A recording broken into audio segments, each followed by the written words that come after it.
Ce matin de novembre à Colmar, le moteur du taxi ronronnait de façon irrégulière. Odette Mercier ajusta son sac sur ses genoux, tandis que le chauffeur, un jeune homme aux cheveux en bataille et aux yeux fatigués, vérifiait le GPS pour la 3e fois. « Excusez-moi, madame, » dit-il sans se retourner. « L'application plante. Vous avez bien dit rue des Vignerons, le 42 ?»« Oui. » Odette observa sa nuque, ses épaules paraissant trop tendues pour son âge. « Ça va ?» La question le prit au dépourvu. Il finit par jeter un coup d'œil dans le rétroviseur. « Moi ? Oui, j'ai juste passé une mauvaise nuit. » Il démarra, mais ses mains tremblaient légèrement sur le volant. Ils firent 2 tours du pâté de maison avant que le taxi n'émette un étrange bruit métallique. Le jeune homme jura entre ses dents, appuyé contre le bas-côté. « Je n'arrive pas à y croire. Pas aujourd'hui. » Il se cogna le front contre le volant et resta allongé, immobile, le souffle court. Odette attendit. Elle reconnaissait le désespoir au premier coup d'œil.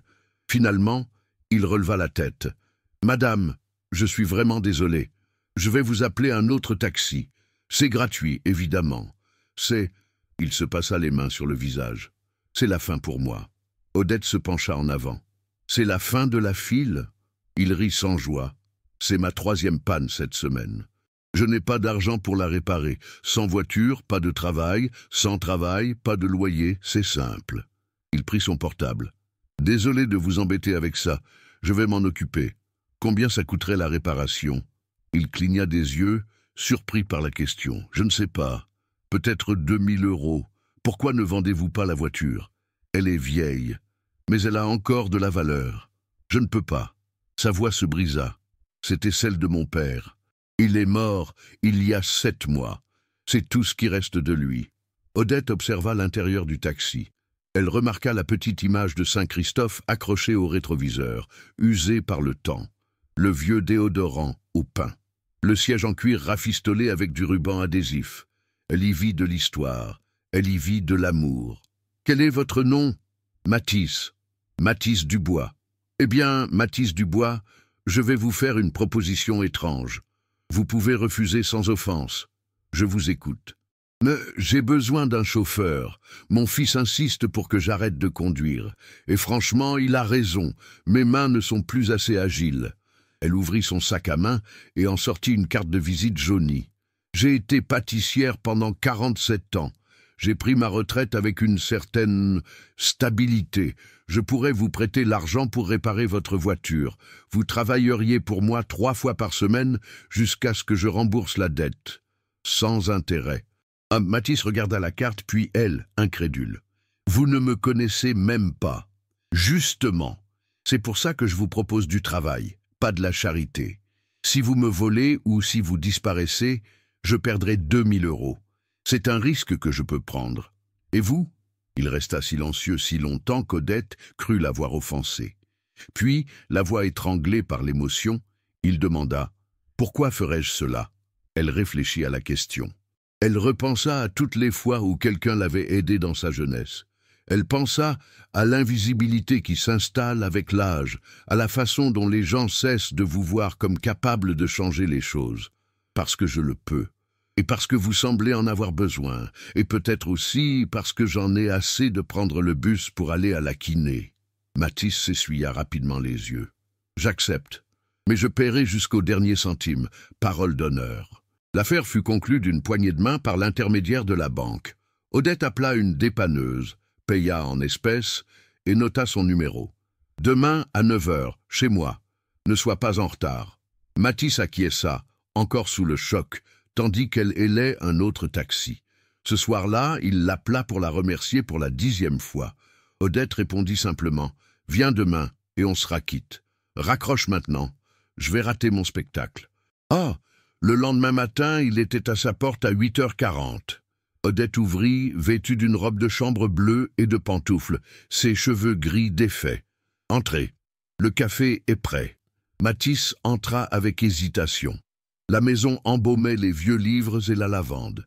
Des bibliothèques recouvraient tous les murs. « Vous lisez tout ça ?»« Certains articles, plusieurs fois. » Elle versa du café dans des tasses en porcelaine. « Asseyez-vous. » Établissons quelques règles. Il s'assit au bord de sa chaise, comme un élève dans le bureau du principal. Tu m'emmèneras à la kiné les lundis et jeudis, faire les courses les mercredis. Si j'ai besoin de quoi que ce soit en dehors de ces jours-là, je t'appellerai avant. Tu n'entres pas chez moi sans y être invité. Tu ne me traites pas comme une invalide.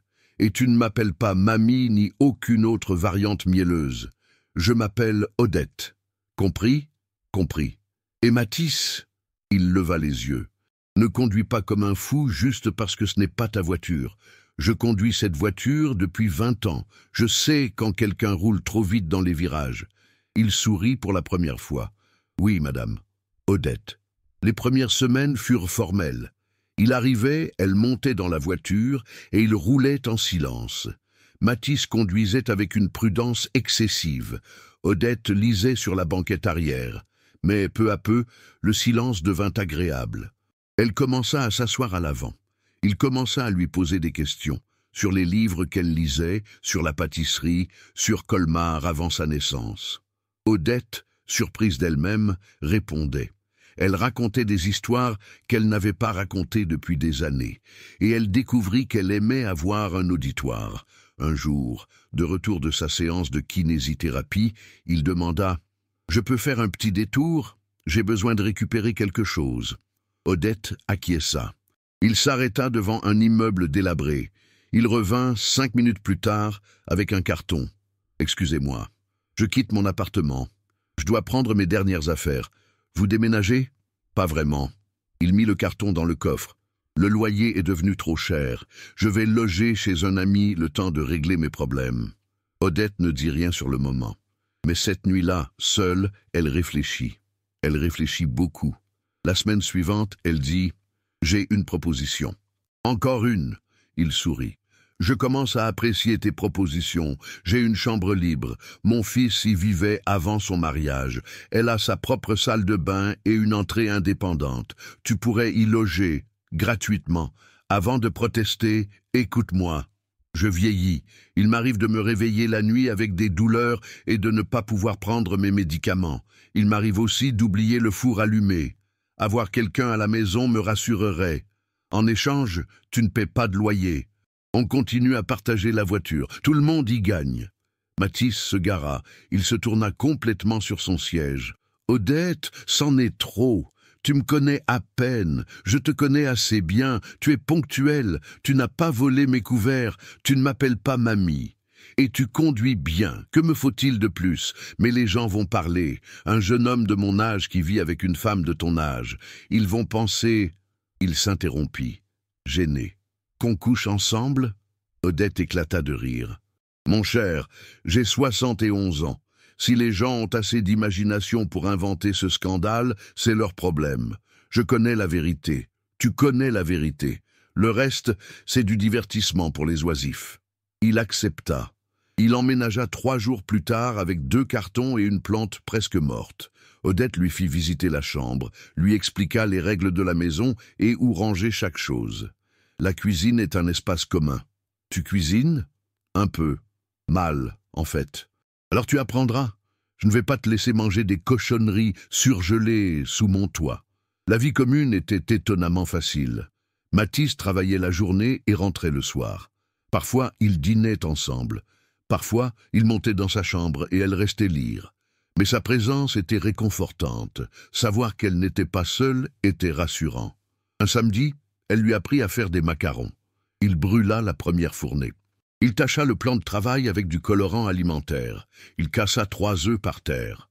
Odette rit tellement qu'elle dut s'asseoir. « Tu es un vrai désastre en cuisine. Je t'avais prévenu. » Mais il souriait, un vrai sourire. Et elle réalisa qu'elle n'avait pas vu ce sourire depuis ce jour dans le taxi en panne. Ils passèrent tout l'après-midi dans la cuisine. Ils firent 5 fournées avant d'obtenir le résultat parfait. Quand ils goûtèrent enfin un macaron parfait, Mathis ferma les yeux. « C'est incroyable, tu fais ça depuis 47 ans? Tous les jours? Tu ne te lasses jamais ?» pensa-t-elle. « De créer quelque chose de beau qui rend les gens heureux? Je ne me lasse jamais. Je me sens chanceux d'avoir vécu ça. » Les mois passèrent.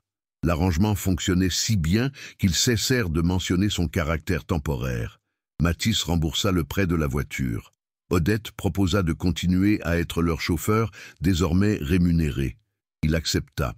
Leur fils Thomas vint leur rendre visite et commença à se méfier. « Maman, il faut que je te parle, en privé. » Ils allèrent dans le jardin. « Qu'est-ce que c'est que cette histoire d'un inconnu qui vit ici? Ce n'est plus un inconnu, c'est mon chauffeur et un ami. » Thomas baissa la voix. « Les gens parlent. Ils disent que c'est bizarre. Une femme de ton âge avec un jeune homme. À quoi pense-t-il » La colère monta en Odette. « Et qu'est-ce qu'il croit qu'on fait, Thomas? Qu'on joue au poker ?» Il rougit. « Ne sois pas grossier. Je suis réaliste. Il m'aide. Je l'aide. C'est un arrangement gagnant-gagnant. Si les gens s'inventent des histoires d'amour là où il n'y en a pas, ça en dit plus long sur eux que sur nous. » Mais Thomas avait semé le doute. Ce soir-là, en préparant le dîner avec Mathis, Odette se surprit à l'observer. Vraiment à l'observer. Sa façon de couper les légumes. Le pli de concentration entre ses sourcils, ses mains à la fois fortes et douces, et elle ressentit quelque chose qu'elle n'avait pas ressenti depuis si longtemps qu'elle le reconnaissait à peine. De l'attirance. Absurde, ridicule, impossible. Elle avait 71 ans. Il en avait 29. Elle aurait pu être sa grand-mère. Mais le cœur, découvrit-elle, ne comprenait pas les calculs. Elle a commencé à l'éviter. Elle a dîné plus tôt et est montée rapidement à l'étage. Elle inventait des excuses pour ne pas avoir besoin d'un chauffeur. Mathis l'a remarqué. Bien sûr qu'il l'a remarqué. Odette, elle était au salon, faisant semblant de lire. Il s'est assis dans le fauteuil en face d'elle. Ai-je fait quelque chose de mal? Non. Pourquoi cette question? Parce que tu m'évites depuis 2 semaines. Si je t'ai offensé, je m'en excuse. Tu ne m'as pas offensé. Alors qu'est-ce qu'il y a? Elle a refermé le livre. Elle ne pouvait pas le regarder. Les gens parlent. On savait qu'ils parleraient, mais pas comme ça. Ils disent des choses. Quel genre de choses? Odette finit par lever les yeux. Que vous êtes un gigolo. Que je suis sénile et que vous profitez de moi. Que nous avons une liaison sordide. Mathis resta silencieux. Et vous les croyez? Non, mais je ne peux pas les ignorer non plus. Vous êtes jeune. Vous avez toute la vie devant vous. Vous n'avez pas besoin d'une réputation ternie simplement parce que vous vivez ici. Alors vous voulez que je parte? La douleur dans sa voix était palpable. Elle hésita. Ce serait la chose la plus raisonnable à faire. Il se leva. Il alla à la fenêtre et lui tourna le dos. « Je peux te dire quelque chose? Quand mon père est mort, je me suis effondré. Je ne mangeais plus correctement. Je ne dormais plus. Je conduisais ce taxi en pilote automatique. Je survivais, tout simplement. J'attendais la mort, moi aussi. Le jour où la voiture est tombée en panne avec toi à bord, j'étais déterminé. J'allais vendre le taxi, tout abandonné. Et puis tu es apparu. » Il se retourna. Une femme que je ne connaissais pas m'a offert son aide sans raison particulière. Elle m'a donné un travail, un toit. Elle m'a appris à faire des macarons et à rire à nouveau. Pour la première fois depuis des mois, j'ai eu envie de me réveiller le matin. Odette sentit des larmes brûlantes lui monter aux yeux. « Mathis, je n'ai pas fini. » Il s'approcha et s'agenouilla devant elle. « Ces derniers mois, à vivre ici, à te connaître, j'ai appris quelque chose. J'ai appris que l'âge n'est qu'un chiffre, que les véritables liens sont rares, que tu es la personne la plus fascinante que j'ai jamais rencontrée. Et oui, les gens parleront. Ils parleront toujours. Mais je m'en fiche. Parce que ce que je ressens pour toi ne rentre dans aucune de leurs catégories. » Odette le regarda. « Et toi, que ressens-tu pour moi ?» Il prit ses mains, vieilles, tachée et tremblante. « Je suis amoureux de toi. » Le monde s'arrêta. Odette entendait son cœur battre trop fort. « Ce n'est pas possible. »« Mais si, c'est de la folie.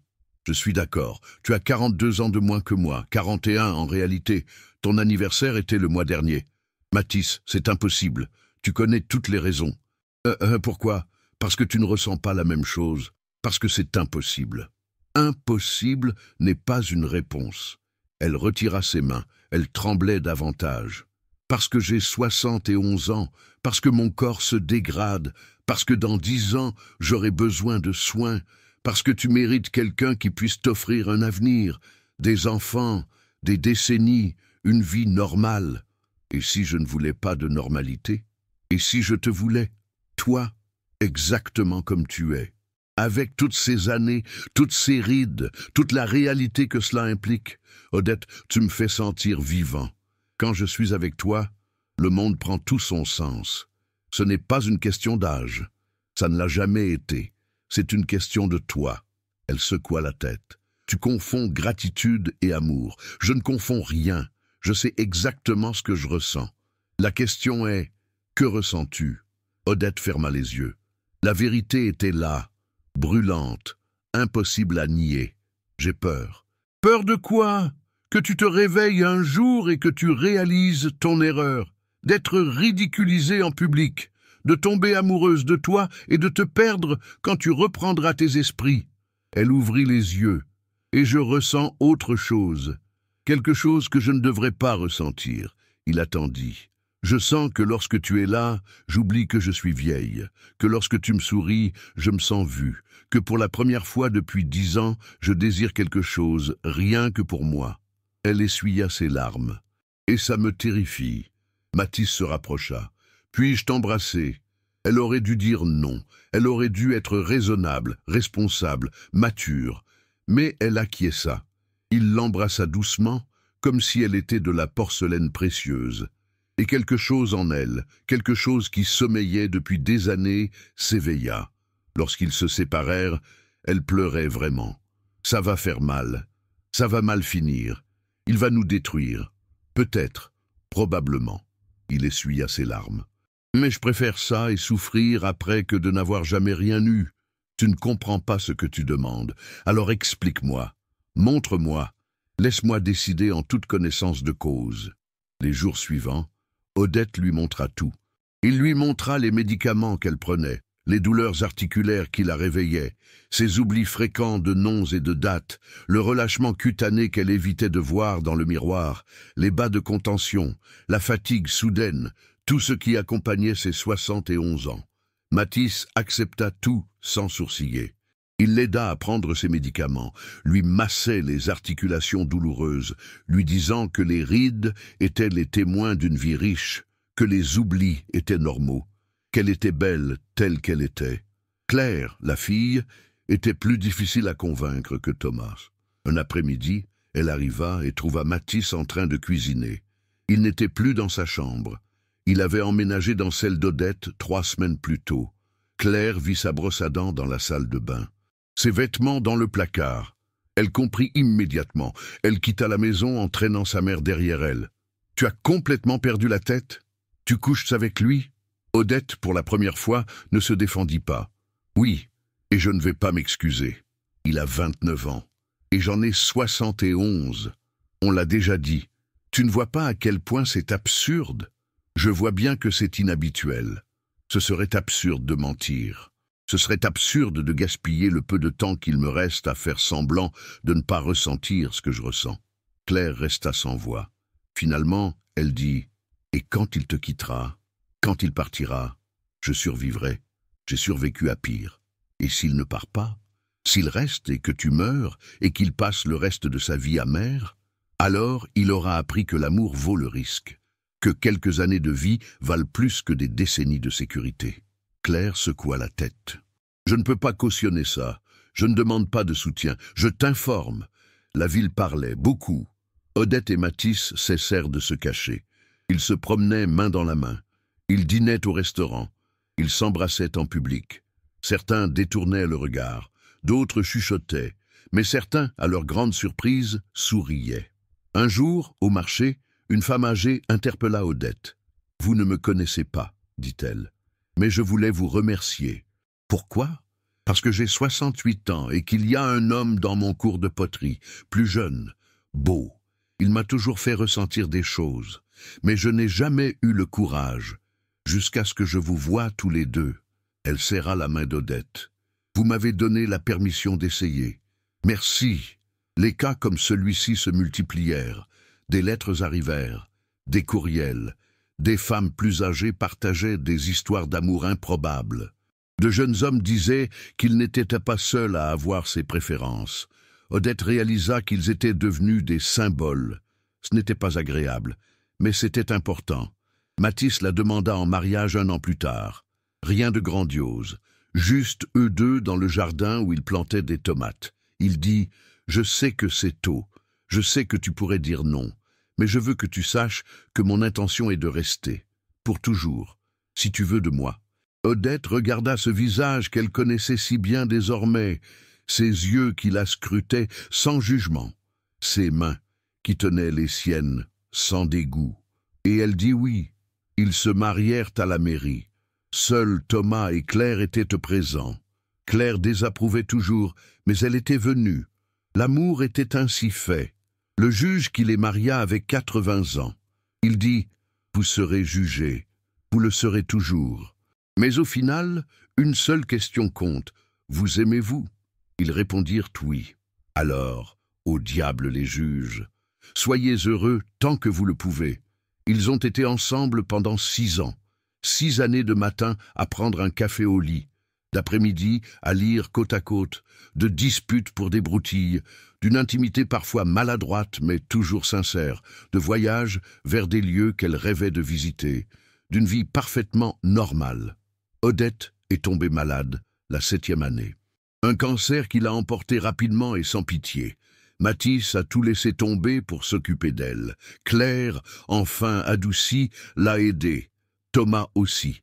Ils se relayaient, mais c'était toujours Mathis qu'elle désirait. Le dernier jour, elle était lucide. Elle lui prit la main. « Ne le regrette pas. Impossible. Je le pense vraiment. Tu es encore jeune. Tu as 35 ans. Tu rencontreras la bonne personne. Tu auras une famille. J'ai déjà une famille.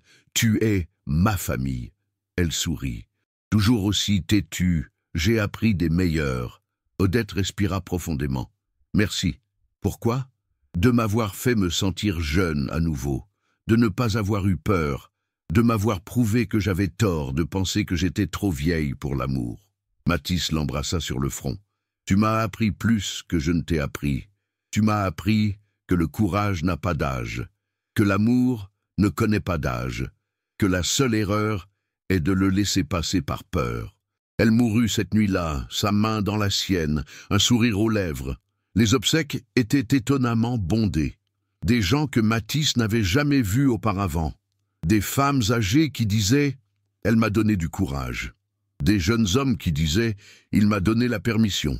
Claire s'approcha de lui après la cérémonie. « Je suis désolé d'avoir été si dure. Tu l'as rendue heureuse. Plus heureuse que je ne l'ai vue depuis des années. Merci. » Thomas acquiesça. « Elle t'aimait, tu le sais. Je le sais. Et je garderai cela précieusement en moi pour toujours. » Des années plus tard, Mathis conduisait toujours le taxi de son père. Il vivait toujours dans la maison d'Odette, devenue la sienne. Au mur, des photos de leurs 6 années ensemble. Dans le jardin, des tomates qu'il continuait de planter. Dans son cœur, un amour qui n'avait jamais faibli. Il a rencontré d'autres personnes. Il a même eu une brève relation. Mais rien n'a égalé. Rien n'avait la profondeur, l'intensité, la vérité absolue de ce qu'ils avaient vécu. Claire venait souvent lui rendre visite avec ses petits-enfants. Un jour, elle lui a demandé « Tu le regrettes d'avoir aimé quelqu'un que tu savais que tu allais perdre rapidement ?» Il n'a même pas eu besoin de réfléchir, pas une seconde. Elle m'a offert les plus belles années de ma vie. Elle m'a appris à vivre, à aimer sans peur, à ne pas perdre de temps à me soucier du regard des autres. Comment pourrais-je le regretter? Thomas, désormais lui aussi grisonnant, avait dit un jour « Elle avait raison à ton sujet. » À propos de quoi? Que tu n'étais pas une erreur, tu étais une bénédiction. Mathis sourit. Un sourire qui portait encore les traces de ce premier sourire dans le taxi en panne, lorsqu'une femme, qui aurait dû être une inconnue, lui avait offert son aide sans raison.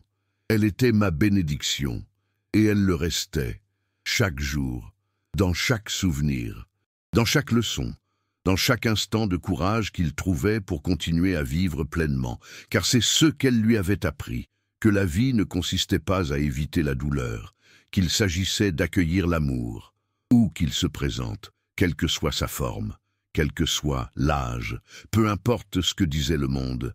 L'amour était l'amour. Et Odette Mercier, à 71 ans, dans un taxi en panne par un matin pluvieux, lui avait appris qu'il n'était jamais trop tard pour recommencer. Abonnez-vous pour découvrir d'autres histoires d'amour interdites.